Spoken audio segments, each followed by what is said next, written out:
नमस्कार, आप देख रहे हैं डीडी न्यूज। मैं हूं लालचंद्र सिंह। शाम के 5 बज चुके हैं तो समय हो गया है 5 की पंचायत का। 5 की पंचायत में आज हम बात करेंगे कि जो परिवारवाद का मुद्दा है, लाल किले से प्रधानमंत्री नरेंद्र मोदी ने अपने संबोधन में 3 मुद्दों को प्रमुखता से उठाया था: परिवारवाद, भ्रष्टाचार और तुष्टीकरण। तो प्रधानमंत्री ने यह मुद्दा उठाया था, वो लगातार देशवासियों को परिवारजनों, मेरे परिवारजनों कहकर संबोधित करते थे। ये सब चल रहा था, लेकिन हुआ क्या कि पटना की गांधी मैदान वाली रैली में लालू प्रसाद यादव ने एक बार फिर से इस मुद्दे को छेड़ दिया।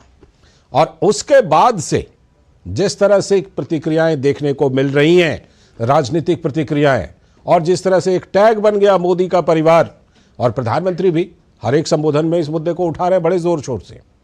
तो एक तरफ तो ये परिवारवाद का मुद्दा है, और दूसरी तरफ आप देखिए तो जिस तरह से कि विपक्षी नेताओं का भारतीय जनता पार्टी ज्वाइन करने का सिलसिला जारी है। विपक्ष की कई पार्टियां या वैसी पार्टियां जो पहले एनडीए में नहीं थीं, अब वो एनडीए के परिवार में शामिल हो रही हैं।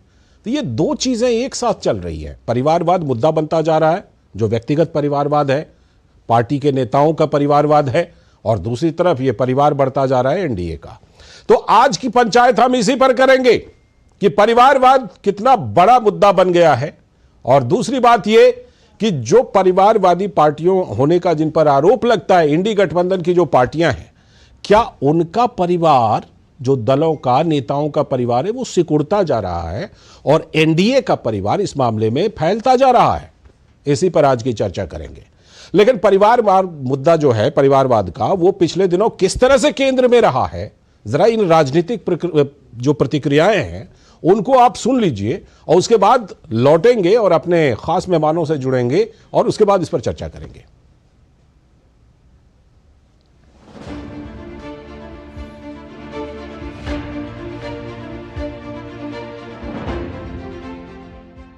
साथियों, आजादी के बाद जम्मू कश्मीर परिवारवादी राजनीति का सबसे प्रमुख शिकार हुआ था।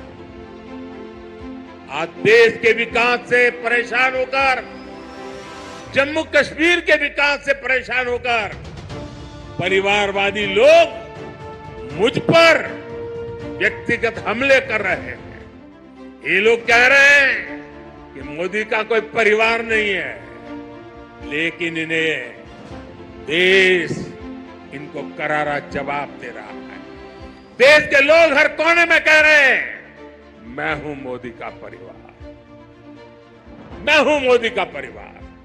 मैंने जम्मू कश्मीर को भी हमेशा अपना परिवार माना।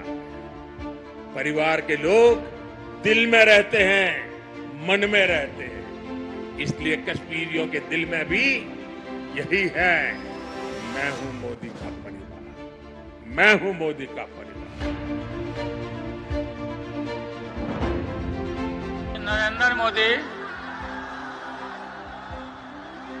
आजकल परिवारवाद पर हमला कर रहा है। ज्यादा संतान होने वाले लोगों को बोलता कि परिवारवाद है, परिवार के लिए लोग लड़ रहे हैं।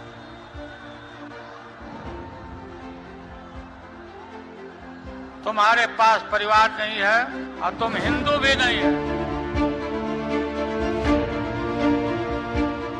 जब तक बिहार में लालटेन का राज रहा, तब तक सिर्फ एक ही परिवार की गरीबी मिटी, एक ही परिवार समृद्ध हुआ। आज जब मोदी ये सच्चाई बताता है तो ये मोदी को गाली देते हैं।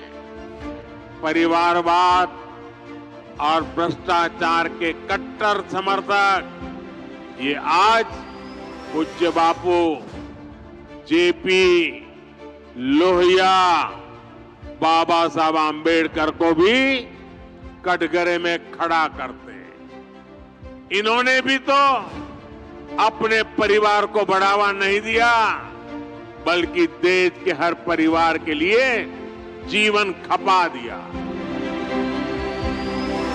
महान सेवक के नाते इस परिवार के लिए जो वो भारत कहते हैं, उस परिवार के लिए जूझते जूझते परिश्रम करते करते आज राजनीति के उस पड़ाव पर पहुंचे हैं जहां इंडिया अलायंस के एक चारा चोर ने ये कहा कि मोदी का कोई परिवार नहीं। आज बड़ी विनम्रता से उस चारा चोर तक अगर नागपुर से आवाज जाए महाराष्ट्र की, तो कहना चाहती हूँ, हम हैं मोदी का परिवार, ये नौजवान है मोदी का परिवार। आदरणीय लालू प्रसाद जी का परिवार पूरा देश का गरीब गुरुआ मजदूर किसान, तेजस्वी यादव जी का परिवार नौजवान ये है। इसलिए दोनों के परिवारवाद में अंतर है। गांधी परिवार के प्राइम मिनिस्टर बने, डिप्टी प्राइम मिनिस्टर बने। राजीव गांधी जी के बाद एक व्यक्ति किसी जगह पे हमारे देश में नहीं था।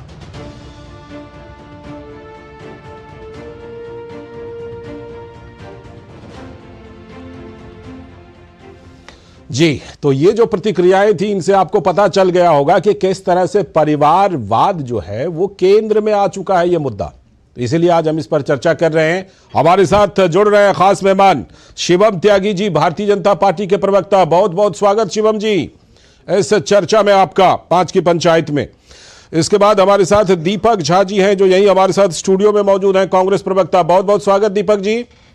साथ में हमारे साथ हिमराज राम जी हैं, जो जनता दल यूनाइटेड के प्रवक्ता। बहुत बहुत स्वागत हिमराज जी। और डॉक्टर सीमा मलिक जी हैं, एनसीपी की प्रवक्ता, स्टूडियो में हमारे साथ मौजूद हैं। बहुत बहुत स्वागत आपका भी मैडम। चलिए चर्चा की शुरुआत करते हैं और सबसे पहले मैं रुख करता हूं, आज सबसे पहले हिमराज राम जी के पास जाऊंगा। हिमराज राम जी के पास इसलिए जा रहा हूं क्योंकि जब हिमराज राम जी की पार्टी जेडीयू जिस समय महागठबंधन में थी और छोड़ करके एनडीए आने वाली थी, तो नीतीश कुमार जी ने सबसे पहले कर्पूरी ठाकुर जी का हवाला देकर के इस परिवारवाद के मुद्दे को छेड़ा था। हिमराज जी, लगता है कि बिहार में यह चर्चा जो गर्म हुई, उसके बाद यह चर्चा पूरे देश में पहुंच गई, परिवारवाद पर चर्चा। हिमराज जी, देखिए, आपने सही कहा। हमारे नेता आदरणीय नीतीश कुमार जी ने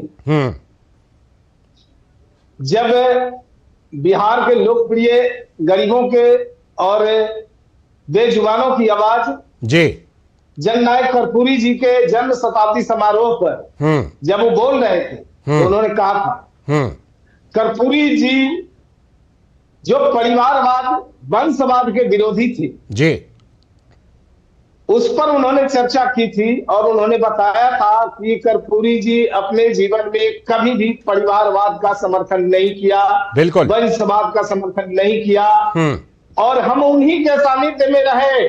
ठीक है। और मैंने भी इस बात को दोहराया है और उनके पद चिन्हों पर चलने का काम किया है। मैं भी परिवारवाद का पोषक नहीं हूं। हिमराज जी, ये वाला जो बयान था नीतीश जी का, जो ये बयान था, ये सीधा हमला माना जा रहा था लालू यादव जी के परिवार के ऊपर और कांग्रेस के गांधी परिवार के ऊपर।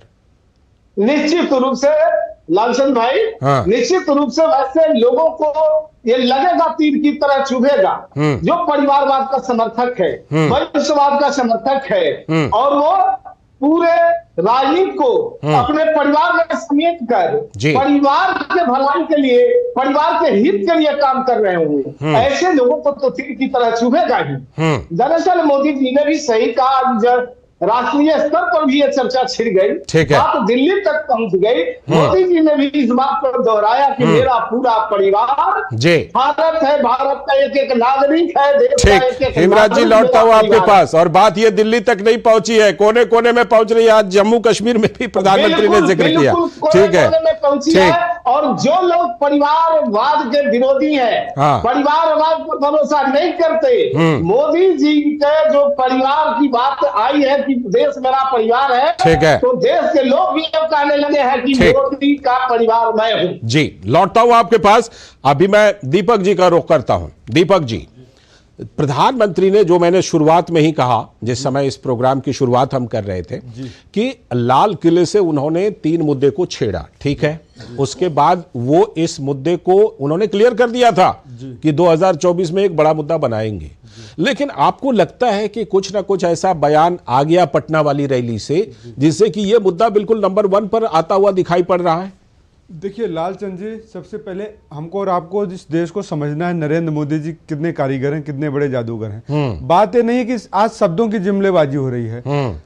आज पिछले 10 सालों का ट्रैक रिकॉर्ड उठा के देख लीजिए। मैं बड़े सम्मान के साथ पूछना चाहूंगा, इस देश को बताना चाहूंगा और भाजपा से भी पूछूंगा कि नरेंद्र मोदी जी ने कहा था बहुत हुई महंगाई की मार, ये भी तो नरेंद्र मोदी की गारंटी थी ना। अब की बार मोदी सरकार, तो मोदी सरकार की गारंटी थी, भाजपा सरकार की कोई गारंटी नहीं थी। सारा फेल्योर जो है तो मोदी जी का, सारा पास है तो मोदी जी का। तो बहुत हुआ महिलाओं पे वार, अब की बार मोदी सरकार, तो महिलाओं पे वार हो रहा था, अत्याचार हो रहा था, आपने हमने सबने देखा, सबके हृदय विदारक, हृदय कराह रहे थे कि किस तरीके से बालिकाओं के साथ, कन्याओं के साथ। तो वो क्या मोदी का परिवार नहीं है? ये मोदी की गारंटी नहीं है? तो ये सारे मुद्दे हैं। तो मैं कहता हूं मोदी जी, देश ने आपको बहुत प्यार दिया है, 350 सीटें दिया आपको और आप सरकार बनाए, देश के मुखिया हैं, क्यों छोटी छोटी बातों में आप लोगों को उलझाते हो? पूरा देश आपका है, पूरा देश आपको प्यार करता है। अब देशवासियों को आप कितना प्यार देते हो, वही बड़ी बात है। आपने महंगाई से मुक्ति दिया क्या? आपने भ्रष्टाचार से मुक्ति दिया क्या? आपने परिवारवाद तो खुद ही अपने आप में बन गए, कितने सारे परिवारों को आपने जोड़ लिया, परिवारों को तोड़ दिया, पार्टियों को तोड़ दिया। इसीलिए हमारी बहस का वो भी है कि एनडीए का दूसरी तरफ परिवार बढ़ रहा है। और दीपक जी, एक बात मैं कह दूं, आपने तमाम चीजें उठाई, महंगाई की बात उठाई, तमाम मुद्दे आपने उठाए। मैं वैसे तो शिवम त्यागी जी हैं, वो जवाब अभी देंगे, उनके पास मैं अभी जा रहा हूं। लेकिन मैं एक बात आपसे जरूर कहूंगा कि देखिए, इस बीच में पूरा हमारे यहाँ लोकतांत्रिक व्यवस्था है, विपक्ष के पास पूरा स्पेस रहता है। आप बिल्कुल लोगों तक इस मुद्दे को लेकर जाइए। 5 राज्यों में विधानसभा चुनाव हुए, वहां पर आप इन मुद्दों को लेकर गए, है ना?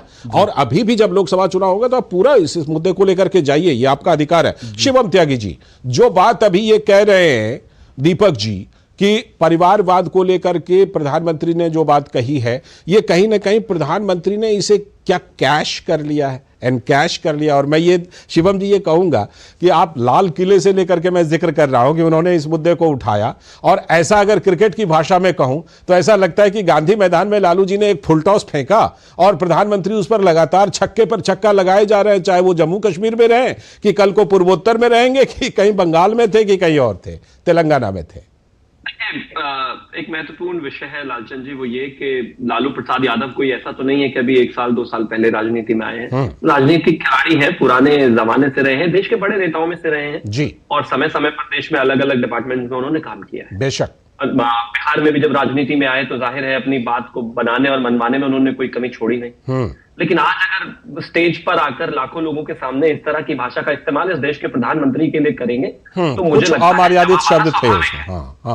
जवाब आना स्वाभाविक है। आज के पब्लिक डिस्कोर्स में इन शब्दों की कोई जगह है क्या? आपको मोदी को क्रिटिसाइज करना है, आप करते ही हैं। आपको कुछ भी कहना है, आप कहते ही हैं। आप पॉलिसीज को क्रिटिसाइज करते हैं, कोई रोका क्या? अभी दीपक जी ने आपके सामने 2-4 वही मैं कह रहा हूँ, दीपक जी ने बिल्कुल शालीनता के साथ आलोचना की। हाँ, सारे सवाल आपने पूछे, मैं शिवम जी से पूछूंगा, मैं सबका जवाब दूंगा। मैं मानता हूँ ये एक लोकतांत्रिक तरीका है। अब किसी का परिवार है नहीं है, परिवार क्यों नहीं है, कैसे नहीं हो, सर नहीं छिलवाए, ये नहीं किए, वो नहीं किए, हमने नहीं पूछा कि श्रीमती इंदिरा गांधी जी की जब हत्या हुई थी, हृदय विदारक, उसमें किसने बाल छिलवाए थे या नहीं छिलवाए थे? हमने नहीं पूछा जब राजीव जी की हत्या हुई थी तो किसी ने बाल छिलवाए थे कि नहीं छिलवाए थे? पब्लिक डोमेन में सोशल मीडिया पर तस्वीरें हैं, किसी ने नहीं छिलवाए थे। लेकिन हम ये सवाल नहीं पूछ रहे हैं क्योंकि हम मानते हैं कि एक हेल्दी राजनीति का डिस्कोर्स नहीं है। तो लालू जी उनको हिंदू मानते हैं कि नहीं मानते हैं, जरा बताएं हमें एक बार।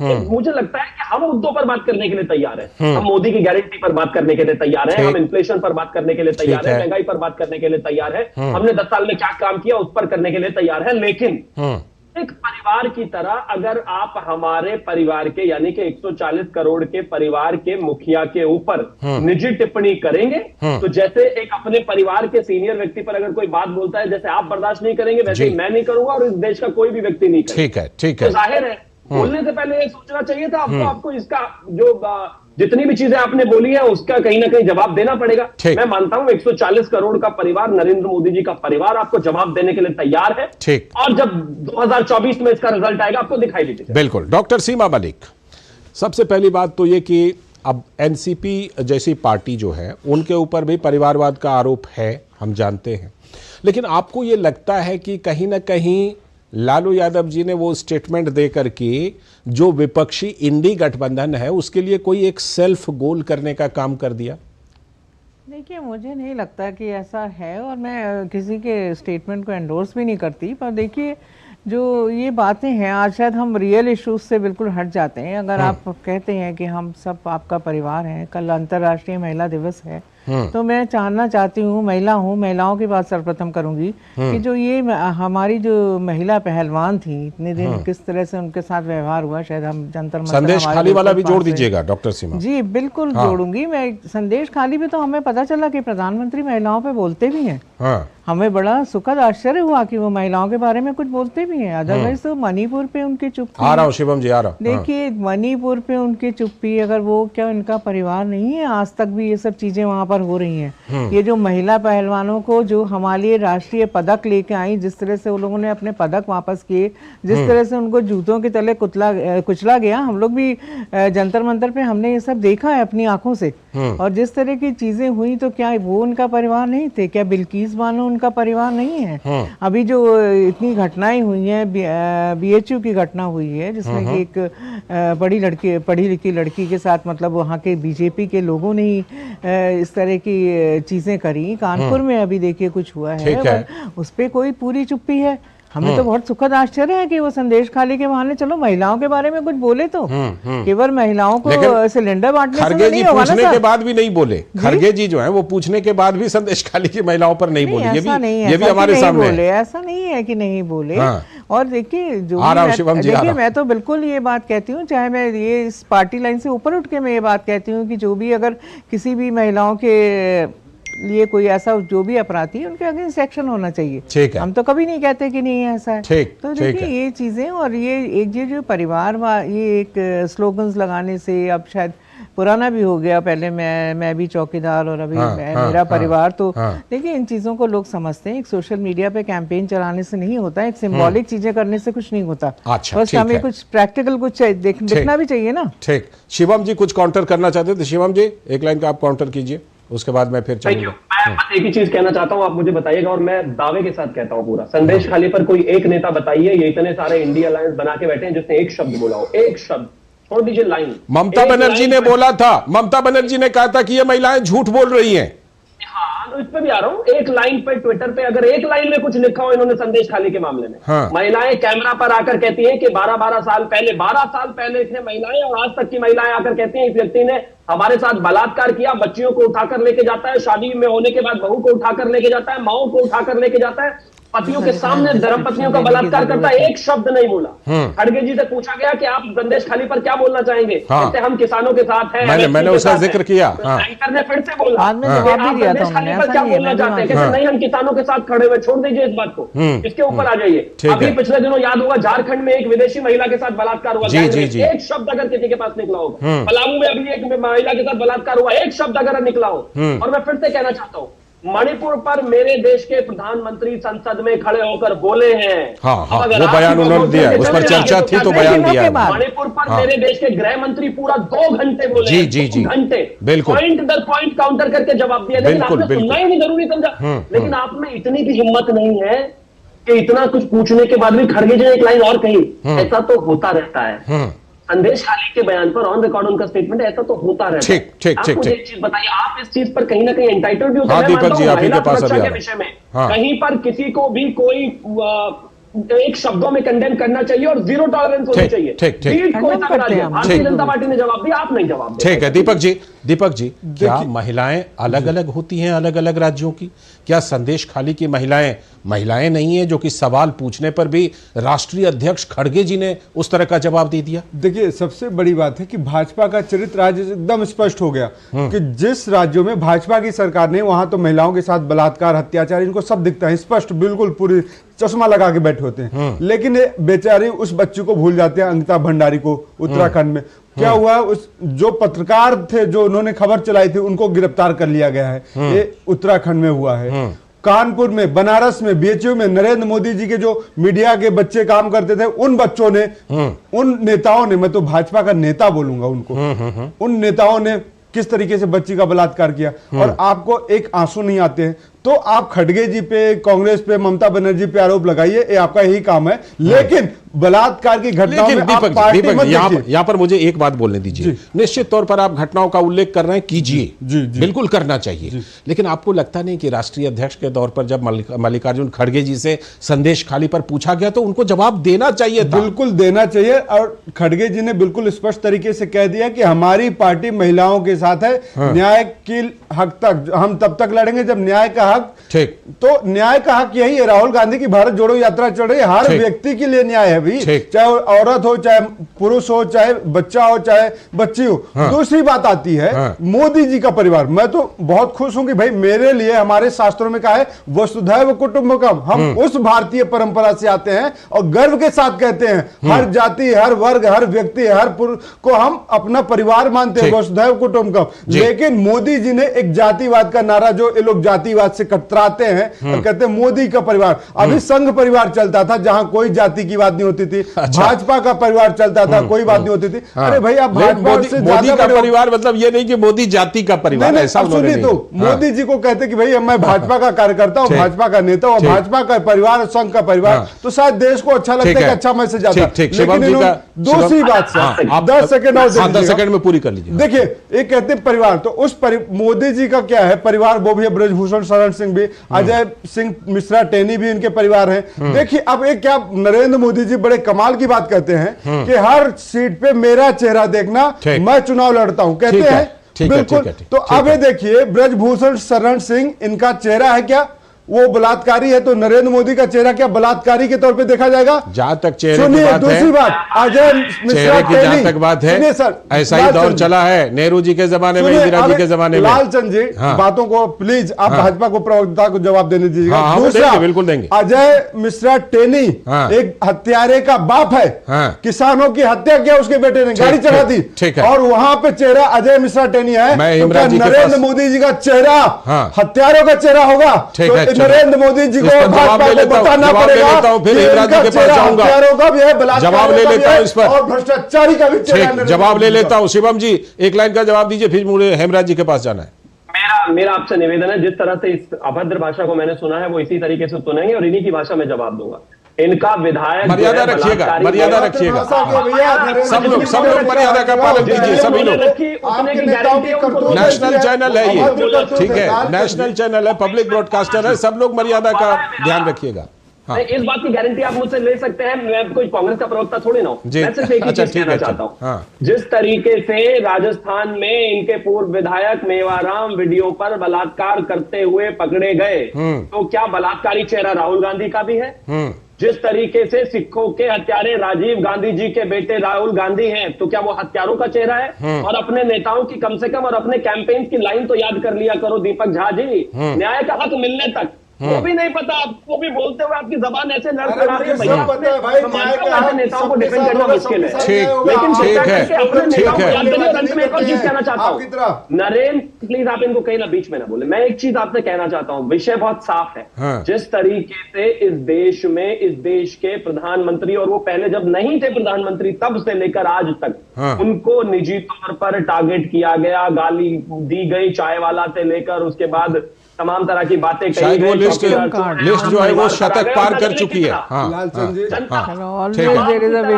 विक्टिम कार्ड खेलना है मुझे, गाली जनता उसको अपना परिवार मानती है और जब जवाब देती है तो फिर उसके बाद 10 सेकंड ले लीजिए, 10 सेकंड दीपक जी ले लीजिए, फिर मैं हेमराज जी के पास चलता हूं। भाजपा ने गिना दिए आपके विपक्षी की कमियां, ठीक है ना, आपका काम है कि कमियां गिनाना, लेकिन 10 साल में आप सत्ता में बैठे हैं और आपका काम है जवाब देना। शिवम त्यागी जी आप भूल जाते हैं कि नरेंद्र मोदी जी का वो चेहरा, अजय टेनी और ब्रजभूषण सिंह का चेहरा आपका ही चेहरा है, ठीक है, और अजीत पवार जैसे भ्रष्टाचारियों के साथ आप मुझे आज के विषय पर मुझे जरा भाषा नहीं है, ठीक है, आज के विषय पर अब मुझे जाने दीजिए, आज के विषय पर आपका हिंदी का ज्ञान कम है, मुझे पता है, ठीक है, चलिए ज्ञान पर सवाल नहीं उठाइए, आज के विषय पर अब मुझे एक बार फिर से आने दीजिए।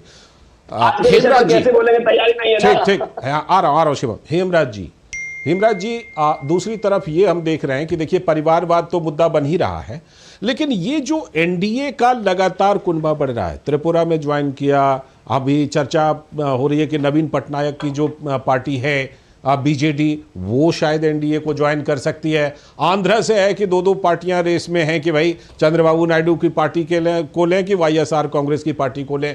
ये जो एनडीए का परिवार बढ़ता जा रहा है, तो ये भी एक बड़ा सेटबैक, बड़ा जिसे कहते हैं धक्का इंडी गठबंधन के लिए, क्योंकि याद कीजिए इंडी गठबंधन के शुरुआत में इंजीनियर आप ही लोग थे। हेमराज जी, देखिए आपने सही कहा, ये जो कांग्रेस पार्टी के हाई कमान की बात जब आप करेंगे तो अभी तक के इतिहास में कांग्रेस ने कभी क्षेत्रीय पार्टियों को ऊपर आने देना नहीं चाहिए। जब जब मौका हुआ विपक्ष में कांग्रेस रही तो, और अन्य विपक्षी पार्टियां अगर मोर्चा बनाने के लिए मशक्कत की तो उन सारे प्रयासों को कांग्रेस ने विफल। लेकिन बिहार में तो बहुत दिनों से पीछे बैठी हुई है कांग्रेस। बिहार में तो बहुत दिनों से मतलब एकदम छोटे भाई की भूमिका में। चूंकि राष्ट्रीय स्तर पर कांग्रेस की ये सोच है कि किसी भी क्षेत्रीय दलों को नहीं उभरने देना, और कांग्रेस के आला कमान हमेशा इसी मेथड पर काम करते रहे। इस बार भी यही किए, इस बार भी यही काम किए, और उनके जो तानाशाही रवैया है उस रवैये में सब कुछ बिगड़ गया। अच्छा, ठीक है। और आज की तारीख में जो साथ छोड़ छोड़ के भागना शुरू कर दिए, राहुल जी जिस राज्य में गए यात्रा लेकर, वहां के जो इनके साथी थे सब भागना शुरू कर दिए। खबरें तो ये कहती हैं, जो बातें आप कह रहे हैं उसमें दम तो है। रवैया है कांग्रेस की, ठीक है। और राहुल जी और बिहार में बिहार में आए तो सब छोड़ दिए, लेकिन तेजस्वी चढ़ गए रथ में। तो तेजस्वी जी को या राहुल जी को बिहार के अंदर जनता नकार चुकी है। बिहार में भी एनडीए को उस पिछले 19 के चुनाव में 39 सीटें मिली थी, जहां से सबसे ज्यादा उम्मीदें थी इंडी गठबंधन की, आप कह रहे हैं वही नकार चुकी है। कांग्रेस को धोखे से एक सीट मिल चुकी है 19 के चुनाव में, ठीक, और आरजेडी का खाता भी नहीं खुला। ठीक, इस बार तो आरजेडी का खाता नहीं खुलेगा, कांग्रेस की एक सीट मिली थी उसमें भी खाता नहीं खुलेगा। 40 की 40 सीटें एनडीए के हाथ में होगी, ये तो अब साफ है। ठीक है, ठीक है। डॉक्टर सीमा जी, जो अब जिस बात पर अब हम चर्चा कर रहे हैं उसमें कुछ इधर उधर की खबरें, मैं अभी ये कह रहा हूं कि मैं मतलब सूत्रों के मुताबिक ही बोल रहा हूं। सूत्रों के मुताबिक ये भी चर्चा है कि क्या शरद राव पवार जी का जो गुट है, आपकी जो एनसीपी शरद चंद्र पवार वाली है, क्या एनडीए में शामिल होने की कोई बात चल रही है? क्या कोई संभावना है? क्या आप भी एनडीए के परिवार को बढ़ाने के बारे में सोच रहे हैं? कहीं कुछ इस तरह की बात है क्या? देखिए, बिल्कुल भी ऐसा नहीं है। ठाकरे जी के बारे में भी कही जा रही है। बिल्कुल भी ऐसा नहीं है। और हम लोग भी काफी दिन से पार्टी में हैं, और मैंने कभी भी माननीय शरद पवार जी को अपने विचारों से समझौता करते हुए, अपनी जो विचारधारा है उससे समझौता करते हुए नहीं देखा। चाहे जो भी हो, आपने शुरू से आपने भी देखा उनको और हमने भी देखा है। तो ये बिल्कुल मतलब निराधार बेसलेस एलिगेशन है, मैं कहूँगी, ऐसा कुछ भी नहीं है। और कल भी पवार साहब के स्टेटमेंट्स आए हैं, आप लोगों ने सबने देखे ही होंगे। तो देखिए, ये बिल्कुल ही निराधार बात है। और जहाँ तक ये जो उद्धव ठाकरे से कोई बातचीत आपकी जानकारी के मुताबिक? जी, कुछ ऐसा कुछ भी नहीं है। देखिए, मतलब मैं बिल्कुल टोटली इस बात को डिनाई करती हूँ। आपको लगता है कि महाराष्ट्र में एमवीए जो है, महाराष्ट्र में एमवीए बिल्कुल इंटैक्ट है? बिल्कुल इंटैक्ट है सर। हमारा ऑलमोस्ट सीट शेयरिंग भी हो चुकी है। और बाकी बीजेपी में क्या हो रहा है ये आपको पता ही है कि वहां पर महाराष्ट्र में उनका पेज फंसा हुआ है, और माननीय अमित शाह जी के आने के बाद भी वहां पर कुछ अभी डिसाइड नहीं हो पा रहा है। तो वो तो देखिए होना ही है। अगर आप लोगों को इस तरह से, वो तो हमें पहले ही पता था कि ये सरपुटअव्वल होनी है। अगर आप इस तरह से लोगों को लेते जाएंगे बिना किसी उसके, जिनको आप आज बोलते हैं कि ये इन्होंने ये घोटाले खड़े हुए हैं, कल ठीक उनको है। राज्यसभा दे देते लेकिन हैं, आप आपके- बुलाकर आप देखिए, उनको मिनिस्टर आपके एमवीए से खबरें ज्यादा आ रही हैं सीमा जी, इसलिए भी ऐसा आ रही नहीं हैं है। मुझे क्योंकि तो लगता है प्रकाश कि वहां से- अम्बेडकर लगातार बयान दे रहे हैं वहां पर। देखिए, प्रकाश अंबेडकर जी से आज भी बयान आए हैं, वहाँ के लीडर्स के, शिवसेना के लीडर्स के भी आए हैं कि उनसे बात चल रही है और कोई ऐसी बात नहीं है। और बाकी तो हमारी 3 पार्टीज का तो कोई इशू है ही नहीं, तो मुझे नहीं लगता कि कोई ऐसी बात है। आप बीजेपी से पूछिए इस समय, ठीक है, आप उनसे पूछिए उनके यहाँ क्या हो रहा है इस समय महाराष्ट्र में। ठीक है, मैं कितनी पूछूंगा सीट जरूर। मिल रही है हमारे यहाँ से जो लोग गए हैं और जो ठीक। शिवसेना से गए हैं, कितनी सीट्स मिल रही है उनको। ठीक। और वहाँ वो दीपक कुछ कह भी नहीं पाएंगे, आप देखिए। हाँ। वहाँ इस बात को वो मान लेंगे। और ये कहना कि कांग्रेस अपने अलायंस को खा जाती है, कुछ नहीं, हम भी बहुत दिनों से कांग्रेस के साथ हैं। ठीक है, तो ठीक है, ठीक है। हम ये बात जो बिल्कुल हिमराज खंडन जी ने करते हैं इस बात का। कही, हिमराज जी जब ये बात कह रहे थे तो मैंने भी उनको टोका था, दीपक जी ने भी टोका था। मैंने हिमराज जी से कहा था कि भाई कम से कम बिहार में तो देखिए कि कांग्रेस पार्टी कितने दशक से बैक सीट पर बैठी हुई है, फिर भी आप ये बात कह रहे हैं। लेकिन दीपक जी आपको कम से कम ये तो जरूर सोचना चाहिए कि आखिर ऐसी क्या वजह है दीपक जी कि आपके बड़े बड़े नेता, अर्जुन मोढवाडिया सबसे हाल में देख लीजिए, मिलिंद देवड़ा, अशोक चौहान और भी तमाम बड़े बड़े नेता वो पार्टी छोड़ करके दूसरी तरफ जा रहे हैं। और एक बात जो हिमराज जी ने कही कि ये क्या संयोग है कि जहां जहां भारत जोड़ो न्याय यात्रा पहुंचने वाली होती है, वहीं 2 दिन पहले वहां से खबर आ जाती है कि इस नेता ने बीजेपी ज्वाइन कर लिया, तो ये वाला घटक दल एनडीए में शामिल हो गया। ये सब महज संयोग है। देखिए, ये अच्छी बात है या बुरी बात है, वो आप बताइए। भाजपा सारी नेताओं को बुला रही तो अच्छा या बुरा है? सवाल आपने पूछा तो एक सवाल मेरा भी आपसे कि अच्छा करे, मुझे क्यों? आप बीजेपी से पूछिए, मुझसे क्यों पूछेंगे? मैं आपने सवाल किया तो आप बीजेपी से पूछिएगा, बिल्कुल। तो अब आप ये बताइए, भाजपा वो कचड़े का डब्बा है जिसमें सारे कचड़ों को बुला रहे। जिन जिन नेताओं पे भाजपा ने चुन चुन के आरोप लगाए थे, उन सारे लोगों को अपने पास बुला लिया। तो भाजपा को आप दलदल कहिए, कीचड़ कहिए, या भाजपा को आप वॉशिंग मशीन। एक बात कहूं दीपक जी, आप पूरी बात कीजिएगा। जो बात आपने कही ना, मैंने अपनी एक चर्चा में ये बात पूछ ली थी बीजेपी के प्रवक्ता से। उन्होंने क्या कहा जानते हैं? उन्होंने कहा एक काम कीजिए, विपक्ष वालों को कहिए कि पहले वो हमें एक ये लिस्ट दे दें कि उनके ये नेता दागी हैं, तो फिर हम उनको एंट्री नहीं देंगे। लालचंद जी, हम नहीं कहते हमारे नेता दागी हैं। आप कहते हैं, आप मतलब नरेंद्र मोदी जी और अमित शाह जी कहते हैं कि ये नेता दागी हैं, इनके ऊपर हम कार्रवाई करेंगे। और आपने देखा था अजीत पवार एक दिन के लिए मुख्यमंत्री बने थे, सुबह सुबह उप मुख्यमंत्री, उनका ईडी और सीबीआई का केस तुरंत तत्काल खत्म कर दिया गया था। और यहां तक तो छगन भुजबल जी की अभी फाइल गायब हो गई। उन्होंने कोर्ट में कहा ईडी ने कि इनकी तो फाइल ही चूहे खा गए। तो भैया ऐसे कैसे होता है? ईडी 20-20 साल पुराने मामले निकाल ले आती है, लेकिन यहाँ फाइल गायब कर दिया। तो बड़ा कमाल का एक खेल हो रहा है देश में, आपको लालचंद जी समझना पड़ेगा। दीपक जी 10 सेकंड और, एक परसेप्शन की राजनीति है।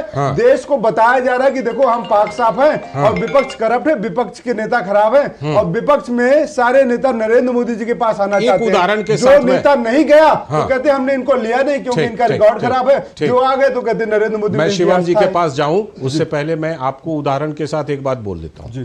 आपने कहा ना कि ये नेता दागी, विपक्ष के खिलाफ ये हो रहा है। जब नेता शामिल होते हैं तो उनको ये वॉशिंग मशीन वाला आरोप आपका है। मेरा आरोप नहीं है, ये तो बिल्कुल विपक्ष को लगाता है। मैं ये कह रहा हूं कि अगर यूपीए सरकार के दौरान सुब्रमण्यम स्वामी नेशनल हेराल्ड वाला केस हो, 2G वाला केस हो, लड़ सकते हैं, तो आप क्यों नहीं लड़ सकते? अगर इन मुद्दों में मान लीजिए अगर दम है तो जरूर आपको लड़ना चाहिए। मैं ये कह रहा हूं। मैं आपकी बात से सहमत हूं। मैं आपको बताऊं, हमारा जो विश्वास है, हमारी जो विचारधारा है, देश में हर व्यक्ति को स्वतंत्रता की अभिव्यक्ति की आजादी देने में रखता है। और हम चाहते हैं हर व्यक्ति, हर पार्टी, हर दल मुखर तरीके से बोले। आज जो पत्रकार, जो व्यक्ति मुखर तरीके से बोलता है, उसकी नौकरी चली जाती है, या बिजनेसमैन जेल में चले जाते हैं। ये हालात हो रहे हैं। राजनेताओं का भी यही हाल है कि भाजपा सबको डरा रही है। आप ये देखिए ना, कुछ कितने भाजपा नेताओं के घर पे सीबीआई गई, कितने भाजपा ने। आपने अभी देखा लालू प्रसाद यादव जी के घर में उस दिन रात में,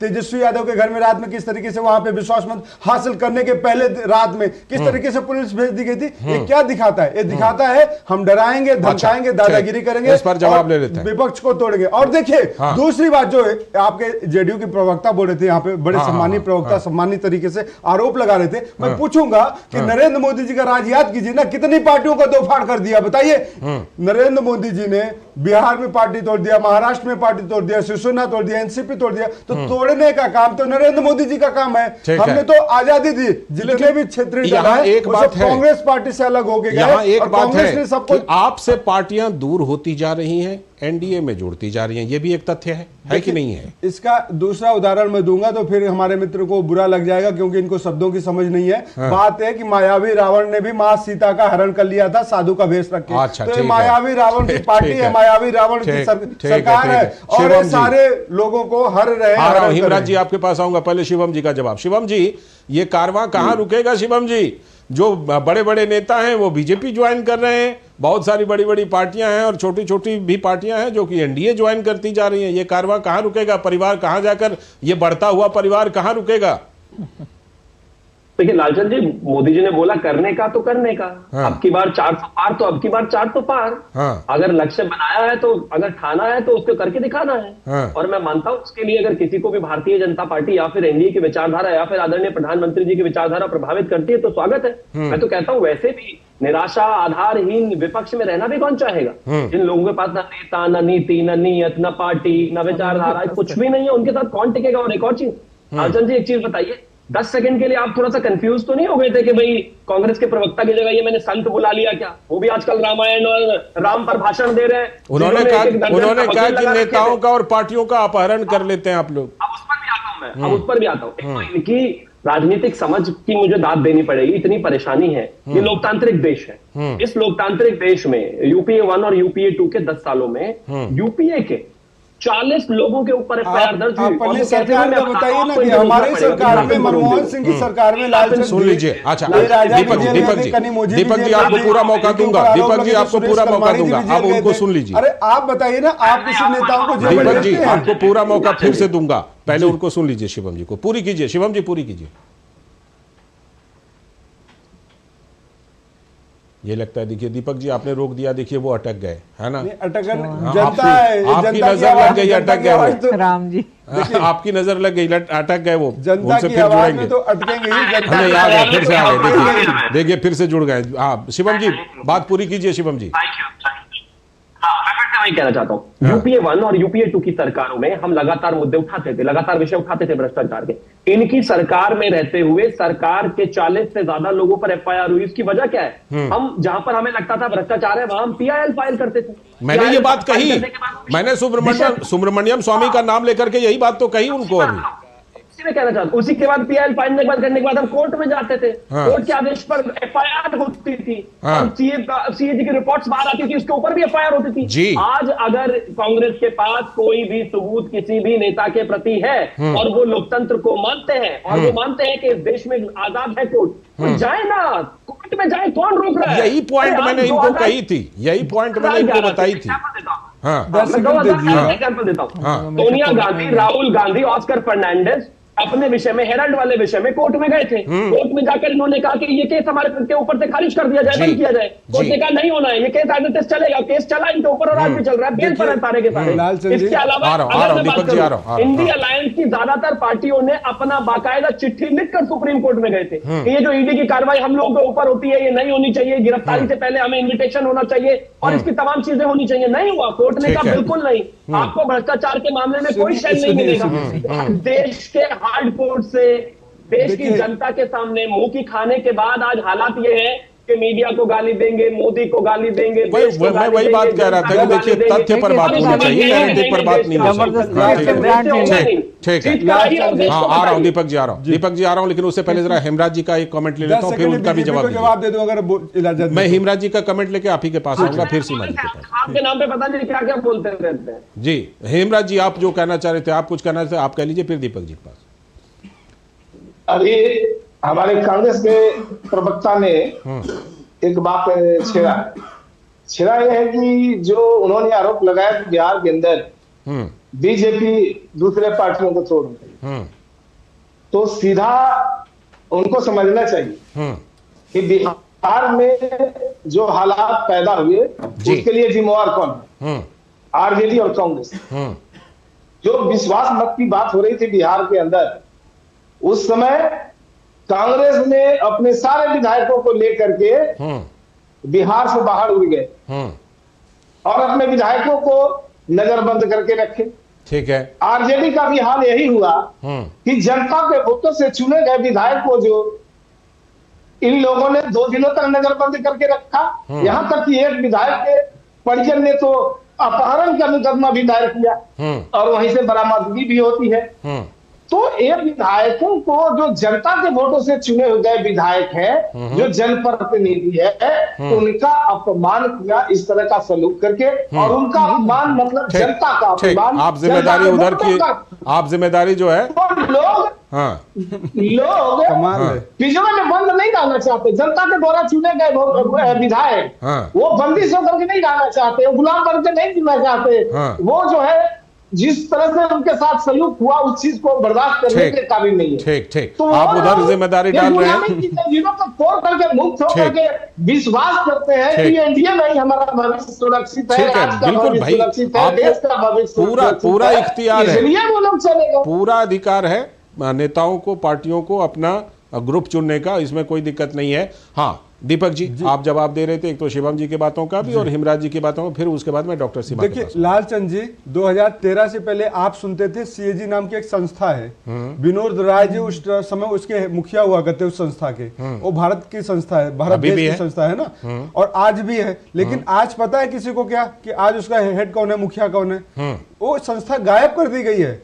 मतलब कैसे गायब हो सकती है? संवैधानिक व्यवस्था में संस्था कैसे गायब होगी? गायब कर दी गई, मतलब उसका यूज नहीं है ना, कुछ बचा नहीं है। वो संस्था कुछ पब्लिश नहीं कर सकती, वो संस्था सरकार की किसी चीजों को ऑडिट नहीं कर सकती। आज ईडी का नाम सुनते हैं आप, सीबीआई का नाम सुनते हैं, तो आज बताइए ना, मैं भाजपा प्रवक्ता से पूछ लेता हूँ, गूगल ना करे तो बता दें कि कौन है इसका मुखिया, इनको नहीं पता होगा। आज मोदी जी की चीजों को ऑडिट नहीं। एक बात कहें, मैं दीपक जी एक बात कहूं, 2004 से 2009 के बीच में भी सीएजी के मुखिया का नाम कोई नहीं जानता था। ये 2009 से 14 के बीच में लोगों ने जानना शुरू किया। सुनिए, परसेप्शन की राजनीति की मैंने बात करी था, किस तरीके से बदला था। कुछ 2-4 बाबाओं को पकड़ के मोदी जी ने लाके उनको धरना प्रदर्शन करवाया, किस तरीके से इन्होंने सीएजी का माहौल बनाया, कोयला घोटाले का बनाया। बाद में सुप्रीम कोर्ट ने उसको बता दिया कि सब कुछ मनगढ़ंत कहानियां हैं। तो बात यह है कि भाजपा परसेप्शन की राजनीति करती है, चाहे वो बिहार हो, चाहे मध्य प्रदेश हो, चाहे देश में हो, पिक्चर दिखाने की बात करते हैं। ये आपसे महंगाई के नाम पे भाग जाएंगे, महिला सुरक्षा के नाम पे भाग जाएंगे। और दूसरी बात, बड़े मजे की बात बोलता हूं, विधायक तोड़ने का इतिहास तो कहा है, 428 विधायक लगभग पिछले 10 सालों में भाजपा ने तोड़ा है। तो 428 विधायक लाते कहां से पैसा? इतनी ताकत यहां से कहां से आती है? ईडी सीबीआई है, डराते हैं, पैसे का लालच देते हैं, लोग बिक जाते हैं तो बिकते हैं। दूसरी बात मैं कहता हूं, जहां तोड़ लेते हैं तो वहां अपनी जीत बताते हैं, जहां नहीं तोड़ पाते वहां इनकी हार हो जाती है। कहे ना, हिमाचल प्रदेश में इन्होंने तोड़ने का पूरा प्रयास किया, सरकार गिराने का प्रयास किया, लेकिन नहीं गिरा पाए। वहां की जनता ने, वहां के विधायकों ने इनको जवाब दे दिया। तो इस तरीके से भाजपा परसेप्शन, लेकिन वहां आपके राज्यसभा उम्मीदवार हार गए, इनके उम्मीदवार जीत गए, ये भी बात है। बिल्कुल ये बात है। हम हारे हैं उस मैनेजमेंट में, कहते ना बड़ी कुर्बानी के लिए छोटी कुर्बानी देना पड़ता है। तो भाई ठीक है, डॉक्टर सीमा के पास आता हूं, उसके बाद फिर शिवम त्यागी जी आपके पास आऊंगा। डॉक्टर सीमा मलिक, जो बात अभी कह रहे थे हेमराज जी कह रहे थे कि कांग्रेस के साथ ना छोटी पार्टियां कंफर्टेबल नहीं रहती। सबसे पहले तो आप ये बताइए कि आपने देखा कि महाराष्ट्र में आप कितना कंफर्टेबल है, मुझे नहीं पता, उसके बारे में जवाब दीजिएगा। लेकिन पंजाब विधानसभा में हमने देखा कि भगवंत मान ने ताला चाबी ला के दिया विधानसभा अध्यक्ष को, कहा कि इनको बंद करो। और उसके बाद प्रताप सिंह बाजवा वगैरह को सीधा पूछा, है औकात सोनिया गांधी और राहुल गांधी के साथ बैठने की? हम बैठ कर आते हैं दिल्ली में। तो ये कंफर्ट लेवल आपका कितना है? और हेमराज जी ने जो आरोप लगाया है वो ये भगवंत मान वाले उदाहरण से कितना साबित होता है? देखिए, हेमराज जी के आरोप तो मैं क्या कहूँ, मैं तो बड़ा आश्चर्य होता है कि आप थोड़े दिन पहले तक यहाँ से बोलते हैं, फिर आप वहाँ से बोलते हैं। थोड़े दिन पहले तक आपका कंफर्ट लेवल रहता है, आप प्रधानमंत्री बनने के सपने देखते हैं, वहाँ से आके अब उनका कितना कंफर्ट लेवल वहाँ पर है? क्या वहाँ पे प्रधानमंत्री की पोस्ट के लिए अपना इच्छा भी जाहिर कर सकते हैं वो? तो देखिए, ये सब कंफर्ट लेवल वहाँ उनका कितना है, ये वो खुद ही जानते होंगे अपने मन ही मन में। किसी भी तरह आज आप यहाँ, मुझे तो बड़ा आश्चर्य होता है कि ऐसे लोग इतनी जोर से बोल कैसे लेते हैं कि मतलब अब हम बिल्कुल खराब हो गए पहले, फिर वो खराब हो जाते हैं, फिर हम खराब हो जाते हैं, कभी यहाँ कभी वहाँ। तो इन बातों का कोई जवाब नहीं होता। देखिए हम लोग यूपीए में आप कंफर्टेबल हैं? हम लोग बहुत दिन से यूपीए में रहे हैं और बहुत कंफर्टेबल हैं और कांग्रेस के साथ हैं। कभी भी हमें ऐसा नहीं लगा कि वो हमें छोटा महसूस करा रहे हैं या नहीं ले रहे हैं। पंजाब विधानसभा की घटना क्या बताती है? पंजाब विधानसभा की अगर आप उनके बारे में पूछ रहे हैं तो मेरे ख्याल से आप अगर के प्रवक्ता हो तो उनसे पूछिए। मैं उन पे बेकार में नहीं कमेंट करना चाहती, पर मैं अपना एक पर्सनल जो भी है। और देखिए हमारे जो लीडर हैं माननीय Sharad Pawar ji, tallest leader of this country हैं, और समय समय पर मैंने देखा है कि सभी लोग उनकी राय लेते रहते हैं, चाहे वो कांग्रेस वाले हों और चाहे मतलब मेरे ख्याल से भी। ठीक, पंजाब विधानसभा वाली घटना पर आपने ठीक कहा कि भाई आम आदमी पार्टी जवाब देगी या कांग्रेस जवाब देगी। तो दीपक जी कितने कंफर्टेबल हैं आपके अलाइज? पंजाब विधानसभा की घटना क्या बताती है? देखिए पंजाब की घटना ये है, सिंपल सी बात है कि पंजाब जो आम आदमी पार्टी के संयोजक है अरविंद केजरीवाल जी, अरविंद केजरीवाल जी का इस तरह से कोई बयान नहीं आता है। और भगवंत मान जी को तो सब लोगों को पता है कि भाई वो दिन में क्या बोलते हैं, रात में क्या बोलते हैं, रात का और दिन का। तो इसलिए मैं उनके ऊपर कुछ व्यक्तिगत टिप्पणी ना करते हुए यही कहूंगा कि कांग्रेस पार्टी भगवंत मान को तो बिल्कुल सीरियसली नहीं लेती है। तो उन्होंने क्या कहा क्या नहीं कहा, उनके एक्शन रिएक्शन, वो कब का उनके ऊपर क्या किस कार्य का प्रभाव होता है कि कब कैसे रिएक्ट करेंगे, मैं बस इतना ही बोलूंगा कि अरविंद केजरीवाल जी को सलाह देनी चाहिए अपने नेता को, अपने उस मुख्यमंत्री को कि भाई सोच समझ के बोलो, क्या करते हो, कैसे। अगली बैठक में या अगली बातचीत में अरविंद केजरीवाल को ये बात कहनी चाहिए कांग्रेस को। अरविंद केजरीवाल जी मुझे लगता है अगर ज्ञानी है तो बिल्कुल कह देंगे, और समझदार भी हैं तो कह देंगे और समझा देंगे। नहीं, आपको केजरीवाल जी को कहना चाहिए कि ऐसे भगवंत मान इस तरह के बयान देते हैं और इस तरह की बातें करते हैं। हमारी बात पहुंच जाएगी केजरीवाल तक, हम केजरीवाल जी को बोल देंगे, उसमें कोई दिक्कत नहीं है। लेकिन केजरीवाल की जिम्मेदारी बनती है कि वो भगवंत मान जी को समझा दे, उनको बता दे, और हमारी कोई जिम्मेदारी नहीं है। इसलिए मैंने कहा कि हम भगवंत मान से क्या बात करेंगे, भगवंत मान कौन है हमारे लिए, कोई नहीं है। आप केजरीवाल से तो बात कर सकते हैं, केजरीवाल से बात करेंगे, केजरीवाल जी से बात करेंगे, केजरीवाल जी को समझा देंगे। ठीक है, ठीक। शिवम जी जो बातें यहां पर आ रही हैं कि भाई आपके साथ क्या लोग कंफर्टेबल होते हैं? आप कह रहे हैं कि 400 पार का मिशन है तो हम लोगों को जोड़ रहे हैं, नेताओं को अपनी पार्टी में जोड़ रहे हैं और दलों को एनडीए में जोड़ रहे हैं। लेकिन जो बात यहाँ हो रही है कि नहीं, आप जो जोड़ रहे हैं उसके पीछे तो कुछ और होती है, कुछ और ताकतों की वजह से आप जोड़ लेते हैं। देखिए लालचंद जी, मैं मानता हूं कि सबसे पहले तो एक चीज मैं कहना चाहता हूं दीपक भाई को कि जैसे ही उन्होंने सीएजी का नाम पूछा था, मैंने तुरंत बोला था, पता नहीं आवाज गई कि नहीं गई। गिरीश चंद्र उनको कहते हैं और पिछले 5-6 बता सकता हूँ, अच्छी बात है, पढ़ के आ गए, बहुत अच्छा लगा। वो बोल रहे हैं उन्होंने गूगल नहीं किया है, गिरीश चंद्र। नहीं लालचंद जी, मैं तो कह रहा हूँ भाजपा में, मैंने कहा कि भाजपा में पढ़े लिखे प्रवक्ता आने लगे। चलिए शिवम जी को कम से कम यही कॉम्प्लीमेंट दे दीजिए। मैं कह रहा हूँ ना शिवम भाई, ठीक है, अब उनको बात पूरी कर लेने दीजिए। कीजिए शिवम जी, बात पूरी कीजिए। सीमा जी ने कहा कि शरद जी देश के टॉलेस्ट लीडर हैं, बिल्कुल है, इसमें कहीं कोई दो राय नहीं है। लेकिन नीतीश जी पर उन्होंने कहा कि भाई पता नहीं आज इधर थे कल उधर थे, ऐसे ऐसे बोल कैसे जाते हैं इतना तेज आवाज लेकर। मैं बड़े सम्मान के साथ कहना चाहता हूँ, ठीक ठाक इतिहास का स्टूडेंट मैं रहा हूँ, शरद पवार जी के बारे में ये देश जानता है, और जो नहीं जानता उनकी थोड़ी किताबें पढ़नी चाहिए। डिनर टेबल पर बैठकर सरकार गिराने से पहले अपने मित्र को और गुरु को चिट्ठी देकर कोई आदमी अगर सरकार गिरा के अपने आप बेकार की बातें, देखिए लालचंद जी, भाजपा मुद्दों की बात है दोनों से। दीपक सीमा जी, दीपक जी और सीमा जी, उनको पहले पूरी करना। अच्छा डिबेट चल रहा है। लोग कंफर्टेबल होने की वजह, लालचंद जी वजह है, देखिए एक प्रैक्टिकल चीज आप समझेंगे। जब आप राजनीतिक परिदृश्य में होते हैं, चाहे आपकी पार्टी से जुड़ा हुआ कोई भी व्यक्ति हो, चाहे दीपक जी हो, सीमा जी हो, चाहे मेरे तीसरे मित्र हो, हर आदमी चाहता है कि उनका जो लीडर है वो उसके पास एक देश के लिए विजन हो, पार्टी के लिए विजन हो, उनके पास एक एजेंडा हो, उनके पास बेहतर भविष्य देने के लिए अपने कार्यकर्ताओं के पास कुछ हो, उनके पास। और पक्ष विपक्ष का विषय नहीं है, हम तो इस देश में सबसे ज्यादा विपक्ष में रहे, 58 साल कांग्रेस की सरकार रही इस देश में। अगर इस हिसाब से देखा जाए, और इस देश में उस दौरान इमरजेंसी भी लगी, हत्याकांड भी हुए, सिखों का हत्याकांड भी हुआ, सब कुछ हुआ। अगर ये हाल देखा, और हम जेल में भी गए, मुझे लगता है एक जमाने में तो पूरे देश को जेल बना दिया था। अगर जेल जाना ही एक विपक्ष से पक्ष में आने का पैमाना है, तो पूरी भाजपा अभी तक कांग्रेस में चली गई होती है, पूरा जनसंघ कांग्रेस में चला गया होता। ये कोई पैमाना नहीं है, बातों का कोई मतलब नहीं है, इन चीजों को देश समझ रहा है। या फिर सत्ता में जो लोग जो परिवर्तन करते हैं वो ये देखकर करते हैं कि जब उनको लगता है कि उनका जो नेतृत्व है वो इतना निष्क्रिय है। जी। उनको जब लगता है कि यहाँ पर हालात बेहद खराब है, अभी बोलेंगे गालियां बकरे, गालियां कौन बन रहा है हमारे ठीक है ठीक है। मैं यहाँ पर एक बात जरूर कहूंगा, डॉक्टर सीमा मलिक पहले आप जवाब दे दीजिए। डॉक्टर सीमा मलिक आप जवाब दीजिए, उसके बाद मैं जवाब दे रही हूँ कि जिस तरह की देखिए ये सब चीजें करना बोलना, आप एक विक्टिम कार्ड खेलने लगते हैं। आप गाली कौन दे रहा है? आप हमेशा बोलते हैं कि आपका नेतृत्व निष्क्रिय है, ये है वो है। हमने तो कुछ बोला नहीं, और आप विक्टिम कार्ड फिर खेलते हैं कि हमें गाली दे दिया, हमें ये कर दिया, वो कर दिया। हम तो 24 घंटे काम करने वाले आप हमारे के बारे में बोलते हैं ना, तो गाली कौन दे रहा है ये देखिए ना आप। हम तो बोल नहीं रहे, आप 24 घंटे काम करते हैं, आप 1 मिनट भी नहीं सोते। ये सब चीजें बहुत मतलब पुरानी हो गई कि हम तो आधा घंटा भी नहीं सोते, तो मत सोइए भाई आप। ठीक ठीक। दीपक जी, अभी जब अशोक चौहान ने भारतीय जनता पार्टी ज्वाइन किया तो मैं देख रहा था विवेक तनखा, आपके यहाँ के सीनियर लीडर हैं, उनका एक बयान था।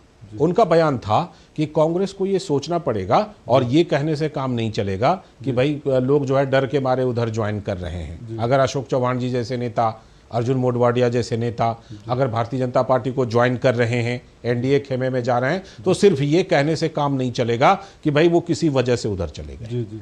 कांग्रेस को आत्ममंथन करना चाहिए, ये आपके नेता का बयान मैं बता रहा हूं। नहीं, मैंने भी सुना है। देखिए दूसरी बात क्या है, इसे आप समझना पड़ेगा। आदर्श घोटाले में उसी व्यक्ति का सबसे ज्यादा नाम उछला था, उनको जेल जाने की बात कही जा रही थी, सीबीआई जांच की इंक्वायरी की बात कही जा रही थी, क्लीन चिट भी मिल चुकी, क्लीन चिट मिल गया। तो बात यह है कि आज भाजपा परसेप्शन की राजनीति करती है कि देखिए विपक्ष में भगदड़ मची हुई, विपक्ष में कोई नेता नहीं बचा हुआ जो भाजपा बैठ के यहाँ पे करे। आप अपने मुद्दे गिनाइए ना, आप अपने विकास की बातें करिए। मैं तो इस देश को मुद्दों की राजनीति करना चाहता हूँ, लेकिन भाजपा यहाँ व्यक्तिवाद पे ले जाती है कि मोदी का परिवार, एक व्यक्ति से देश नहीं चलता। तो ये देखिए यहाँ एक बात है, मोदी का परिवार ये कब ये क्वाइन हुआ? ये तब हुआ जब पटना में गांधी मैदान की रैली में लालू जी ने उस तरह का बयान दे दिया। देखिए अब लाल चंद जी ये बताइए, सरकार तो 272 सीट पे भी चलती है, उतने में ही मेजोरिटी आ जाती है और आप सारे निर्णय ले सकते हैं। बात यह है जो रावण था ना, उसको त्रैलोक के विजयी होना था कि तीनों लोक में राज था, उसको भगवान से बुराई है क्या? अगर 400 पार का वो आप सुनिए, मेरी बात सुन लीजिएगा बिना रोके। तो रावण जो था त्रैलोक के विजयी होना चाहता था, उसको वरदान दे दिया, ईश्वर ने सब कुछ दे दिया, लेकिन वो भगवान शिव के ऊपर भी राज करना चाहता था। तो भगवान शिव ने कहा कि जा तेरा सर्वनाश एक सामान्य सा मनुष्य कर देगा, और वही हुआ। भगवान राम आए, जन्म लिए एक सामान्य से मनुष्य में, सन्यासी के रूप में उसका सर्वनाश किया। सवाल में पूछा, बात यह है कि आज जो भाजपा की सरकार है वो रावण रूपी बन चुकी है कि इनको पूरे देश में आपकी चिंता को सामने विपक्ष नहीं चाहिए, सामने सबको मारना चाहते हैं, आपकी चिंता को सीधे शिवम जी को मैं बोलता हूं। शिवम जी, आप 272 पर संतुष्ट क्यों नहीं होते? आप 400 पार का नारा क्यों देते हैं? लोकतंत्र में जनता के बीच में जाना, उनके विश्वास को देखना, परखना और उसके आधार पर कहना कि अब की बार 400 पार, ये कहते हैं कि नहीं नहीं ये तो रावण रूपी बात है। लॉजिक बोलने से पहले शुरू हो जाते हो, आप इनको रोकेंगे लालचंद जी प्लीज, ये लगातार पूरी कीजिए। नहीं ठीक है, वो हैं, वो सुन रहे हैं, पूरी कीजिए। मैं सिर्फ एक ही चीज कहना चाहता हूँ, हाँ हम कह रहे हैं कि अब की बार 400 पार, और हम लाएंगे अब की बार 400 पार, और भारतीय जनता पार्टी 370 लाएगी, क्योंकि हमें विश्वास है जिस तरीके से 10 सालों में हमने काम किया है, जिस तरीके से भारत की स्थिति अंतर्राष्ट्रीय स्तर पर सुधरी है, जिस तरीके से जीडीपी में हम पूरी दुनिया में फास्टेस्ट 5 में सबसे ज्यादा बेहतर तरीके से चल रहे हैं, जिस तरीके से मैन्युफैक्चरिंग में हम 11% की स्पीड से बढ़ रहे हैं, जिस तरीके से हाईवेज में हम चीजों को बेहतर कर रहे हैं, जिस तरीके से सामान्य जन मानवीय की चीजों को हमने बेहतर किया है, हम उस आधार पर बोल रहे हैं। लेकिन अगर जनता हमें 400 देती है तो ये कहते हैं कि नहीं हम रावण हो गए। अरे भैया, सबसे पहले इस देश में राजनीति पेपर लीक के बारे में बोल दीजिए। 400 से ज्यादा सीटें थी उनकी, सही बात है। राजनीतिक जीवन में ज्यादा की उम्मीद करना जनता से ये गुनाह है। ये पॉइंट तो है, ठीक है बताइए, ठीक है, हम कौन सा ऐसा लग रहा है सब। ठीक है दीपक जी, इसमें क्या बुराई है? देखिए राजीव गांधी जी को भी 400 से ज्यादा सीटें आई थी, तो आप कैसे रावण वगैरह? मैं तो हम तो मांगने नहीं गए थे, हम चुनाव प्रचार करने गए थे, मुद्दों को गिनाए थे, मुद्दों की बात आज भी करते हैं। भाजपा को इतना बुरा क्यों लग गया? भाजपा कहती है मुद्दे गिनाते, महंगाई देश में सबसे ऊपर है आज, पूरा लाइफ टाइम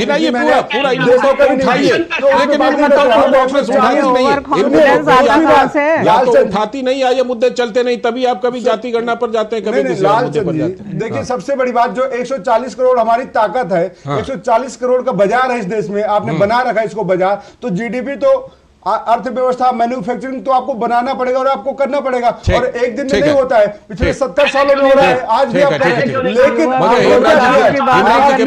मार्केट करके बाजार बना दिया। और 140 करोड़ की जनता को आप एक समय गाली आपकी देते बात हैं आ कि गई। हमारी देश की आबादी आ बढ़ गई गई है, बात। दूसरी तरफ आप कहते हैं मार्केट आ है, गई बाजार है बात। हमारा। मुझे तो हिमराज जी के भाजपा पास confused चलना है। हिमराज जी, ये वाला जो सवाल पूछ रहा हूं ना, ये सवाल जो पूछ रहा हूं, ये आपको सिर्फ जेडीयू नेता के तौर पर नहीं पूछ रहा हूं, बल्कि एक सामान्य तौर पर पूछ रहा हूं। 400 पार का नारा देने में कोई गलत है क्या? देखिए, 400 पार का नारा अगर एनडीए गठबंधन ने दिया है, ये जनता की भावना है, जनता की आवाज है, और इसको लेकर के अगर एनडीए गठबंधन के लोग अगर कहते हैं कि हम 400 पार जीतेंगे जी, तो कांग्रेस को इस पर एतराज क्यों? इंडी गठबंधन को इस पर एतराज क्यों? ठीक। ये कैसे जीतेंगे? ईवीएम है आपके पास, या आप मानते हैं कि ईवीएम आपका साथ है, ईवीएम का साथ भाजपा 400 पार नहीं आते? फिर से ईवीएम आ गया, तेलंगाना जीतने के बाद भी ईवीएम आ गया, कर्नाटक जीतने के बाद भी ईवीएम आ गया, हिमाचल जीतने के बाद भी बड़ी पुरानी दलीलें हो गई है, बड़ी पुरानी दलीलें हो गई। आप कर्नाटक में जीत गए तो आप ईवीएम पे सवाल नहीं उठा सकते। ईवीएम आ गया। लालचंद जी बोलते हैं कि हम जीत रहे हैं, या हार रहे हैं, हम कहते हैं ईवीएम की बात नहीं होनी चाहिए, ईवीएम बंद कर दीजिए। ठीक है, बात चलिए। नहीं कि हम जीत रहे तो हम वहाँ पे चलिए, मुझे लगता है कि ये जब तक साथ ये में ख्याल से चुनाव हो बहुत नहीं पुरानी जाता, दलील हो गई चुनाव सर, के बड़ी नतीजे पुरानी जब तक दलील नहीं हो आ गई है। जाते, चुनाव के नतीजे जब तक नहीं आ जाते, तब तक ये जो है ना गोल पोस्ट, अलग अलग गोल पोस्ट बदलने का काम चलता आप है। एक्सेप्ट कीजिए और कहिए, लेकिन ये नहीं है कि कांग्रेस पार्टी जीत गई तो लेकिन अच्छा ये हो मान गया।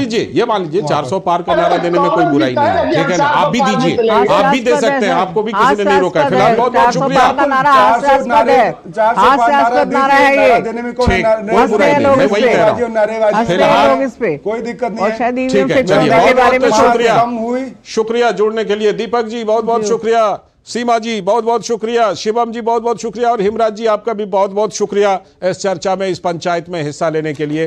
तो आज की पंचायत में हमने बात की कि एक तरफ परिवारवाद बड़ा मुद्दा बनता जा रहा है, दूसरी तरफ परिवार एनडीए का तो बढ़ता हुआ दिख रहा है। आगे चलकर के चुनावों पर इसका कितना बड़ा असर होने वाला है, इस पर तो सबकी नजर रहेगी, हमारी भी नजर रहेगी, हम भी चर्चा करते रहेंगे। फिलहाल आज की इस पंचायत की चर्चा में इतना ही, लेकिन डीडी न्यूज पर खबरों और कार्यक्रमों का सिलसिला लगातार जारी है। पूरी टीम को दीजिए अनुमति। नमस्कार।